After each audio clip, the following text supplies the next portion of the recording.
in his inaugural all the other threats to the world trading system. So let's see. But first day, we've all survived it.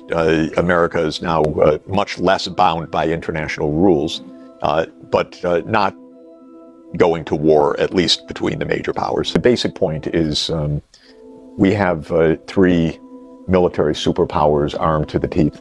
And you could add India also as a major nuclear power that is also not so powerful in the conventional arms, but significant globally. None of these three powers can defeat the other,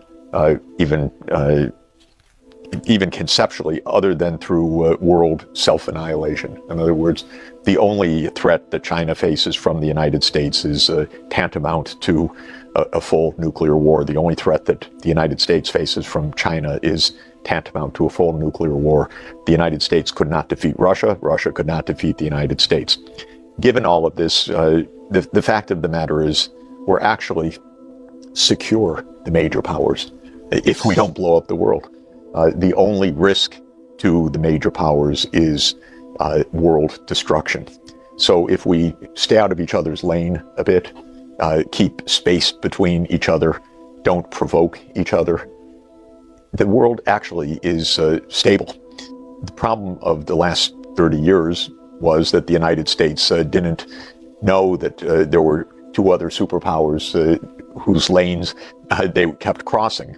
So the United States thought Russia was a pushover, nothing to worry about. If we want to expand NATO to Ukraine, nothing Russia can do. If we want to expand NATO to the Caucasus region, nothing to do. If we want to expand NATO to Central Asia, nothing Russia can do. Well, the Ukraine war resulted from that kind of thinking, and it proved that the United States cannot beat Russia in its own neighborhood with conventional arms, and that any attempt to escalate, Russia would escalate, and we'd be on the way to world destruction. So the United States, I think, learned a lesson from this. Well, let me put it this way. The United States should learn a lesson from this, which is that its own behavior was obnoxious, provocative, and dangerous. The question is, did the United States learn the same lesson vis-a-vis China? Because there obviously are two provocations by the U.S. in China. One is Taiwan, and the other is the South China Sea. And if the United States is halfway sensible, it will say, we're not going to disturb you in your own neighborhood. This is your own business. And if the U.S. does that, there will be peace, there will be normal relations, there will be mutual security. If the United States says, well, we can do what we want, or it's worth provoking China, there will be disaster. Trump is probably a little bit less likely to provoke China than Biden was. Biden's administration was really incompetent, and they were rude to China, did not engage in diplomacy with China. A couple of meetings were held so that not everything fell apart, but basically it was a terrible administration. The United States is in a very confused mood.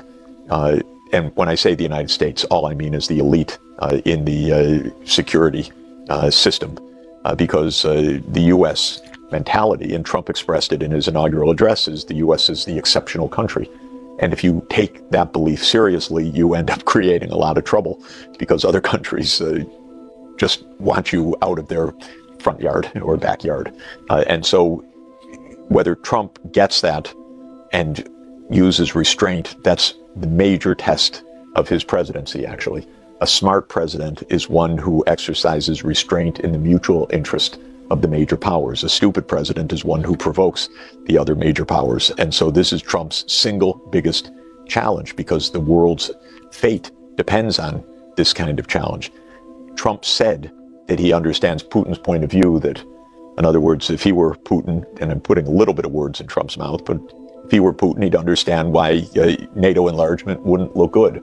If he does the same thing, putting himself in China's perspective, and sees the United States arming Taiwan over China's big objections, or militarizing further the South China Sea, and building up missile systems, building up AUKUS, building up military relations, urging Japan to remilitarize and so forth, he would understand that the U.S. is provoking a lot of the reaction that it is pointing to, and rather both sides should calm down. Look, the United States, Trump can't even accept Greenland as being an independent country. He thinks Canada is a state. What he's really saying is the Americas are our backyard. He wants the sea passageway, right? Is that the reason why? Look, there are many reasons, but it's a kind of crude American imperialism, I would say, that goes back to his favorite president of 1896, William McKinley.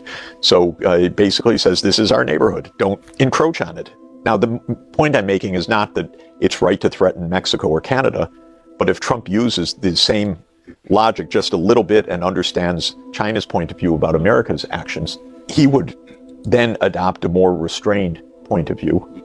And if he does and says, we don't want to have war with China over the South China Sea or war with China over Taiwan, this would improve global security incredibly.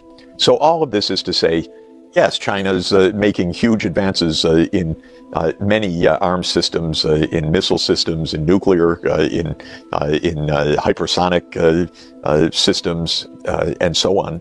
Not surprising. But we don't want an arms race. We want mutual restraint.